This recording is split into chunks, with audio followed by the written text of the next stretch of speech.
कई लोग कहते हैं महाराज हम पूजन बहुत करते हैं, हम पाठ करते हैं, हम अर्चना करते हैं, हम व्रत रखते हैं, हम उपासना करते हैं, हम दान करते हैं, हम पुण्य करते हैं, हम सत्कर्म करते हैं, उसके बाद भी दुख क्यों है? हम पूजन तो कर रहे हैं। आपके पेट में दर्द हुआ, मान लो आपके सिर में दर्द हुआ, अब सिर में दर्द हुआ तो आपने गोली तो खाई, एनासिन भी खाई, क्रोसिन भी खाई, डिस्प्रिन भी खाई, कॉम्बिफ्लेम भी खाई, ना जाने कहां की गोलियां खा गए, सिर में दर्द था और 4-5 तरह की गोली खा गए। तुमने जब तो गोली खा ली और गोली खाने के बाद तुम्हें थोड़ा सा असर भी हो गया, पर इतनी गोलियां जो खाई है तो बाद में रिएक्शन तो करेगी, कुछ तकलीफ तो देगी, कुछ गर्मी तो करेगी, बीपी शुगर ऊंचा नीचा कर सकती है, आपने पाई। उसी तरह मंत्र, माला, पाठ, जप, अनुष्ठान फल कब देते हैं और फल कब नहीं देते, ये शिव महापुराण की उमा संहिता कह रही है। शिव महापुराण का उमा खंड, पार्वती खंड को अच्छे से पढ़िए तो उसमें बताया है, उसमें वर्णन किया है। हम पाठ करने बैठे, इतनी बड़ी पोथी लेके लोग बैठ जाते हैं, पहले राम रक्षा स्तोत्र पढ़ लिए, फिर ये पढ़ लिए, गीता जी का अध्याय पढ़ लिया, ये पढ़ लिया, ये चालीसा, दुर्गा चालीसा, शिव चालीसा, तांडव, ये वो, ये मंत्र जप लो, वो मंत्र जप लो, फिर कोई महाराज बता गया, वो मंत्र जप लो, फिर कोई महाराज बता गया, वो मंत्र जप लो, ये वाला देवता ला के अलमारी में रख लो। इतनी बड़ी पूजन की अलमारी, बस इतनी बड़ी, ज्यादा से ज्यादा होगी तो इतना बड़ा पूजन का घर, कमरा, उसमें इतना सारा देवता। रामेश्वर गई तो उनको ले आई, जगन्नाथ जी गई तो उनको ले आई, द्वारका गई तो उनको ले आई, वृंदावन गई तो उनको ले आई, महाकालेश्वर गई तो उनको ले आई, सारा देवी देवता वहीं बैठा, पितृदेव, ये देव, कुल देवी, शंख देव, घंटी देव, दिया देव, सब उसी में, गणेश जी, शंकर जी, हनुमान जी, राम जी, सब भरा पड़ा। और पूजन करने सुबह से आई, सुबह से इतनी सी शक्कर लाई कटोरी में, इतनी सी शक्कर कटोरी में, भगवान को नहला धुला के कटोरी धर दी। इतनी बड़ी अलमारी में सारा देवता ऐसा कसा कसाया बैठा है, सारा देवता। और तीर्थ करने फिर गई तो गणेश जी शंकर भगवान से बोले, पिताजी फिर जा रही है। शंकर भगवान बोले, बेटा खसक के बैठो, फिर पकड़ के लाएगी किसी को। खसक के बैठी, फिर लाएगी किसी, फिर ले आई, फिर रख दिया। पूजन करने आई, कलश रख दिया, मंदिर में ढुल गया, भगवान पूरा गीला हो गया।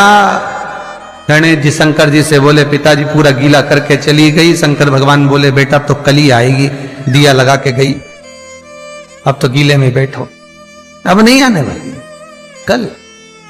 बहुत ध्यान देना साहब, इस कथा को आपके ऊपर लेकर समझाया जा रहा है, क्योंकि शिव महापुराण की कथा कहती है कि आप जो मंत्र जप रहे हो, आप जो माला जप रहे हो, आप जो साधना कर रहे हो, आप जो पाठ कर रहे हो, वो आप पर असर कर रहा है कि नहीं कर रहा है, वो आपको समझना।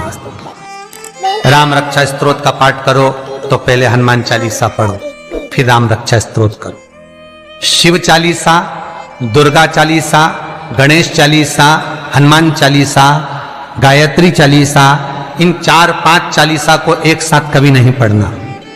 एक चालीसा यदि आपने पढ़ ली है शुरू में, तो पाठ पूरा होने के बाद जब उठने की तैयारी हो तब दूसरी चालीसा पढ़ दो, बाकी की चालीसा भले आप बाद में पढ़ दो, पर एक साथ 4 चालीसा का पाठ नहीं होना चाहिए। महाराज पाठ करने बैठे हो, किसी एक मंत्र की माला जप रहे हो, ओम नमः भगवते वासुदेवाय जपा, या शंकर जी का मंत्र जपा, या गुरु का मंत्र जपा, या ये मंत्र जपा, या वो मंत्र जपा, उस मंत्र को जपने में बीच में कुछ गैप होना चाहिए। एक साथ रट्टा मार, पहले ओम नमः भगवते, ओम नमः भगवते, श्रीमन्नारायण श्रीमन्नारायण, ओम नमः शिवाय, ओम नमः शिवाय, फिर ये जप लो, वो जप लो, और पूरा पाठ सपाट सब खलास, वो श्रेष्ठ नहीं।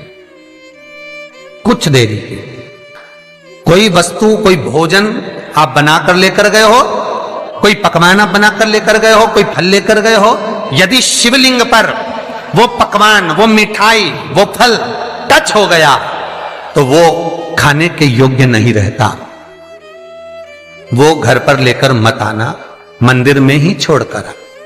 यदि भोजन, पकवान, मिठाई, शिवलिंग यहां पर है और भोजन का भोग तुमने इतनी दूर से लगाया है, फल इतनी दूर रखा है, वो शिवलिंग पर टच नहीं करा गया है, तो उस प्रसाद को, उस फल को आप पा सकते हो, उसको खा सकते हो।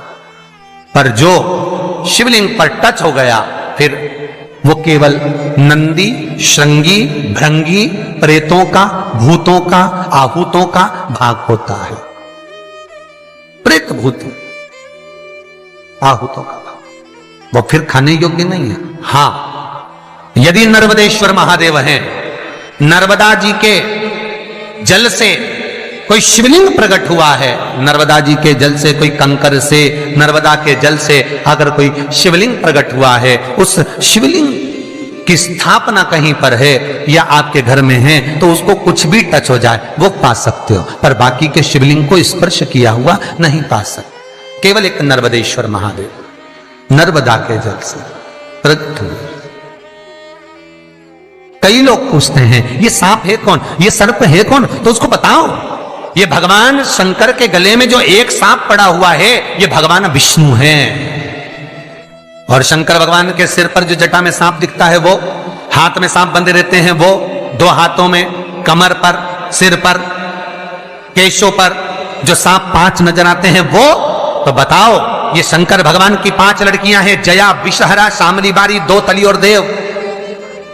ये 5 लड़कियां भगवान शंकर के इर्द गिर्द घूमती हैं, आस पास भ्रमण करती हैं। सभी ये शिव की बेटियां भगवान शंकर के साथ भ्रमण करती हैं। 5 जया, विषहरा, शामली बारी, दो तली और देव, ये जो 5 पुत्रियां थी शंकर भगवान की, ये वासुकी को दी गई थी महाराज, क्योंकि ये सर्प की योनि में थी, इसलिए ये वासुकी नाग को प्रदान करी गई थी। वासुकी नाग कौन सा? जिसने मंथन कराया। वासुकी नाग कौन सा? जिसके फण पर पूर्ण पृथ्वी विराजमान है। वासुकी नाग कौन सा? जो निरंतर देवताओं के हित के लिए कार्य करता रहता है।